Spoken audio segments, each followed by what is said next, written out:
अस्सलामुअलैकुम। Welcome to my YouTube channel. तो आज हम पढ़ेंगे कंप्यूटर आर्किटेक्चर की सीरीज़ में जो हमारा दूसरा टॉपिक है इंस्ट्रक्शन सेट और complex instruction set computer versus reduced instruction set computer. मैं हूं आपका होस्ट मोहम्मद लुकमान अकरम। तो स्टार्ट करते हैं आज का लेक्चर। सबसे पहले हम देखते हैं इंस्ट्रक्शन सेट क्या होता है। A set of all instruction that a CPU can perform is called instruction set। वो सारी ही इंस्ट्रक्शन का सेट जो CPU परफॉर्म करता है या एग्जीक्यूट करता है उसको हम कहते हैं वो एक इंस्ट्रक्शन सेट था। ठीक है। Different types of CPU can execute different instruction set. जो हर मतलब के डिफरेंट टाइप्स के हमारे CPU होते हैं, तो हर CPU अपनी कैपेसिटी के मुताबिक इंस्ट्रक्शन सेट्स को एग्जीक्यूट करता है। Normally a modern CPU can execute 80 to 120 instruction. जो मॉडर्न CPU हैं वो 80 से लेकर 120 तक की इंस्ट्रक्शन को एग्जीक्यूट कर लेते हैं। तो अब हम नेक्स्ट देखते हैं complex instruction set computer versus reduced instruction set computer. तो इसको हम सिस को रिस्क भी कहते हैं। CISC stand for complex instruction set computer और RISC stand for reduced instruction set computer. जो कॉम्प्लेक्स इंस्ट्रक्शन सेट है वो कंप्यूटर है, उसमें हमारे पास लार्ज नंबर ऑफ़ इंस्ट्रक्शन होती हैं। मतलब कि हमारे पास बहुत ज़्यादा इंस्ट्रक्शन होती हैं। ठीक है। हमें मल्टीप्लाई भी करना है, किसी एक इंस्ट्रक्शन को डिवाइड भी करना है, और उसको हमने प्लस भी करना है, माइनस भी करना है, उसके हमने परसेंटेज भी निकालनी है। तो एक बहुत ज़्यादा इंस्ट्रक्शन हो जाती हैं। पर लेकिन एज़ कम्पेयर टू सिस्क तो इसमें लेस नंबर ऑफ़ इंस्ट्रक्शन होती है। मतलब लिमिटेड इंस्ट्रक्शन होंगी, या तो को प्लस करना है या माइनस करना है, बस थोड़ी सी इंस्ट्रक्शन आपको मिलेंगी। ठीक है। इस कंप्यूटर के अंदर variable length instruction format,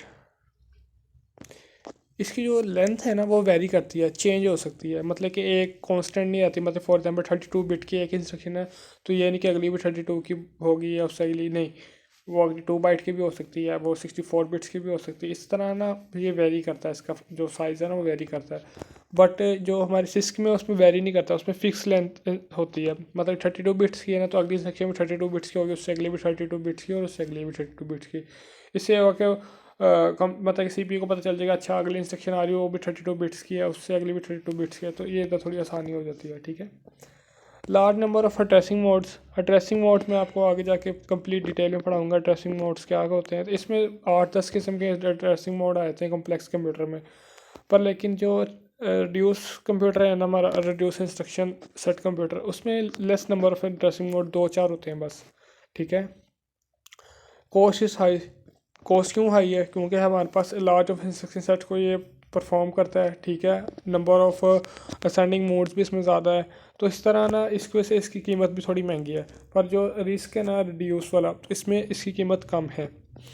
more powerful है, ये लेस पावरफुल है। मोर पावरफुल मैं आपको पहले बता चुका हूँ कि multiple instruction at a time कर लेता है। ठीक है। ये लेस इंस्ट्रक्शन पर टाइम करता है।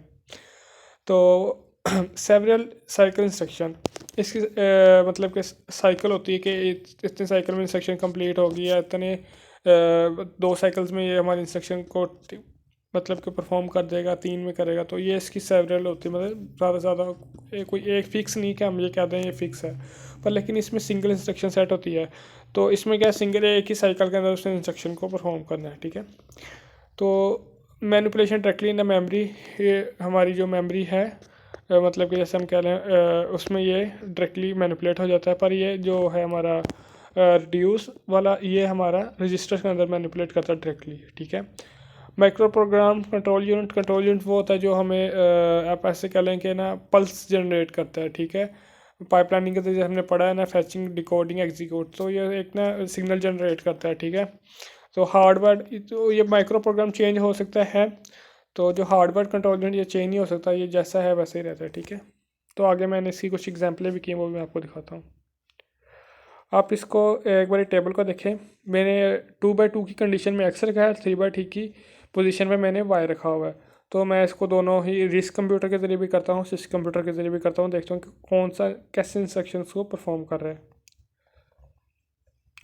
तो सबसे पहले मैं करूँगा सिस्क के साथ। आप सिस्क के साथ डायरेक्ट मैंने मल्टीप्लाई करना है किसी नंबर को। मैंने ये एक ही मेमोरी लोकेशन पे इसने कर दिया। देखो मैंने कहा मल्टीप्लाई 2/2 और 3/3, वो 2/2 की जगह पे गया, देखा अच्छा वहाँ पे एक्स पड़ा हुआ है, 3/3 पे गया वहाँ वाई पड़ा, उसने दोनों फैच किए। मैंने उसको कहा कि इसको आपने मल्टीप्लाई करना है, तो उसने मल्टीप्लाई करके एक्स में स्टोर कर दिया।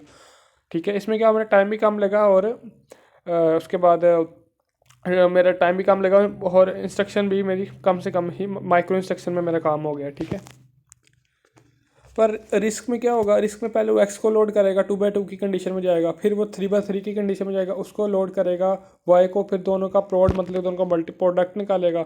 ठीक है, और फिर उन दोनों को स्टोर करेगा एक्स के अंदर। ठीक है, इधर टाइम क्यों ज़्यादा लगा, ये काम करता है रजिस्टर्स के अंदर, वो किधर काम कर रहा था, मेमोरी के अंदर। ठीक है, तो वैसे मैं कह सकता हूँ कि रिड्यूस इंस्ट्रक्शन सेट मतलब कि ज़्यादा बेहतर है, क्योंकि आज से 20-30 साल पहले जाएँ तो एक जो रैम की कीमत बहुत ज़्यादा थी, अब तो रैम बहुत ज़्यादा चीप हो गई है।